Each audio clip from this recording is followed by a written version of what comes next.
Iskandari bahwasanya amal itu adalah segala sesuatu perbuatan baik jasad ataupun hati lah intinya. Nah itu disebut amal menurut kitab Al-Hikam. Barangkali menurut kitab lain apa-apa ya itu macam-macam karena dilihat dari sudut pandang gitu Pak. Sudut pandang, makanya jangan heran ketika definisi ini menurut ini menurut ini itu contoh aja Pak. Ini saya misalkan kayak gini lah, mungkin apa ya, saya misalkan belajarnya huruf, ketika saya lihat ini mungkin akan mengatakan huruf apa ini Pak? Alif. Kalau bahasa Arab. Kalau misalkan bahasa kita Indonesia ini huruf apa? Misal kayak saya kayak gini lah, I kan ya Pak? I apa? I besar. Bisa juga Iman kecil. Bisa L kecil. Itu menurut huruf. Kalau menurut angka Pak, satu. Menurut simbol ada yang mengatakan bahwasanya kalau kayak gini ini simbol tauhid artinya. Itu banyak sekali macam-macam. Kalau menurut ilmu komputer ini jat angka gini aja banyak sekali simbol ini, program ini, coding ini, macam-macam. Itu sudut pandang Pak. Kalau misalkan saya belajarnya hanya huruf, saya mengatakan ini, wah ini nih huruf I. Masalah Mas Tepi mengatakan, oh ini angka 1. Saya karena belajarnya hanya huruf ya Pak, hanya belajarnya huruf, toh nggak belajar angka dan lain-lain, tahunya ini I. Ketika Mas Tepi ngomong 1, maka saya gampang menyalahkan Mas Tepi. Oh ini nih angka, ini huruf I. Bukan angka 1, bukan apa. Kalau saya lagi bilang, oh ini lambang tauhid, yang nggak pernah belajar masalah lambang mungkin, wah jangan-jangan bocah apa itu kayak gini kok lambang tauhid. Itu banyak macam-macam. Nah, itu tentang sudut pandang. Makanya jangan heran bahwasanya ketika ada orang macam-macam definisi atau lain-lain pengertian atau apa, jangan mudah menyalahkan ini satu. Barangkali kita sering menyalahkan orang ini itu padahal ilmu kitanya yang kurang. Banyak Pak sholat jalan Allahu Akbar, ada yang di sini nih, ada yang di sini, ada yang malah gini. Wah, tuh kesini, bahkan yang gini ada macam-macam. maaf Senarap Makanya dulu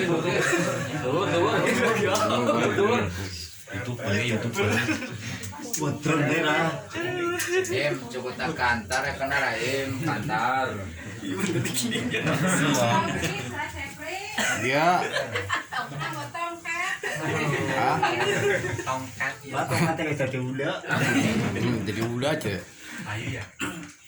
itu hanya masalah sudut pandang gitu. Kalau kita belajarnya hanya satu sudut pandang, wah kita mungkin banyak orang menyalahkan. Banyak ketika kita ketemu siapapun itu, entah dikata ustadz atau kiai yang gampang menyalahkan orang, wah berarti yes itulah itu.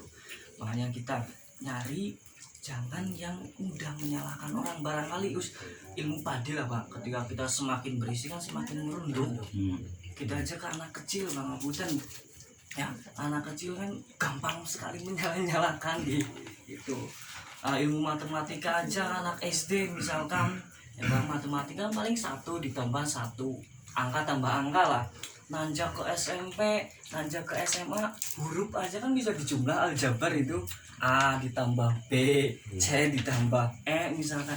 Nah ketika orang SMA soal itu A ditambah B dikasih ke anak SD kelas 1, A tambah, pasti anak sedih.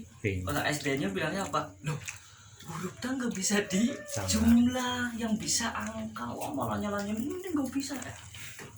Berarti orang yang menyalah-nyalakan, nah itu. Nah, ketika kita lihat orang sholatnya seperti ini atau seperti ini gini, mungkin ada tuntunannya masing-masing, hanya saja kita belum paham ke arah situ. Tahiyat juga saya yakin pernah ada yang langsung ya, ada yang asyhadu alla ilaha illallah baru gini, ada yang muter macam-macam. Itu ya ada tuntunannya. Mazhabnya apa, kita mazhab Syafi'i, Hambali, Hanafi, macam-macam. Yang jelas itu ya ada tuntunannya, ada hadisnya macam-macam. Nah, kalau kita belajar hanya satu tempat saklek ini, oh kita anggap yakin ini benar, yang lain salah, wah bahaya Pak. kita perlu belajar kemanapun ya itu biar kita jadi orang nggak mudah menyalahkan, terus malu. Semakin orang tambah ilmunya itu bukan semakin paling benar Pak, malah isin nantinya. Tuh orang yang baru bisa biasanya langsung tinggi, tapi kalau yang banyak pengetahuan biasanya nyantai kalem. Tuh hewannya itu tentang, kembali lagi ke masalah kemarin yang kita sudah bahas, bahwasanya amal itu adalah segala sesuatu yang dilakukan oleh jasad maupun hati, itu amal, perbuatan lah apapun itu. Nah amal yang mendatangkan pahala disebut taat. Jika amal yang mengundang dosa berarti itu maksiat. Kemudian kita akan bahas amal yang baiknya saja. Kemarin kita bahas ada amal yang baik itu, dan kita ibadah kepada Allah Subhanahu wa taala itu ada tahapannya. Yang pertama kemarin kita paham, mudah dijelaskan masalah syariatnya dulu kita perbaiki. Apa itu syariat? Syariat itu amal untuk membaguskan atau memperbaiki badan kita. Gimana caranya mulut biar bagus, gimana mata biar bagus, gimana telinga biar bagus. Nantinya bukan ditambahi anting-anting atau matanya dibersihin ya Pak. Artinya mata biar bagus gimana lah. Jadi jangan Kasih coklat. tuh ya jasmani ya rohaninya. Nah mulut biar bagus gimana caranya? Jangan berkata-kata yang kurang enak didengar. Itu masalah ilmu syariat. Kemudian kemarin lagi bahas tentang toreko. Toreko apa?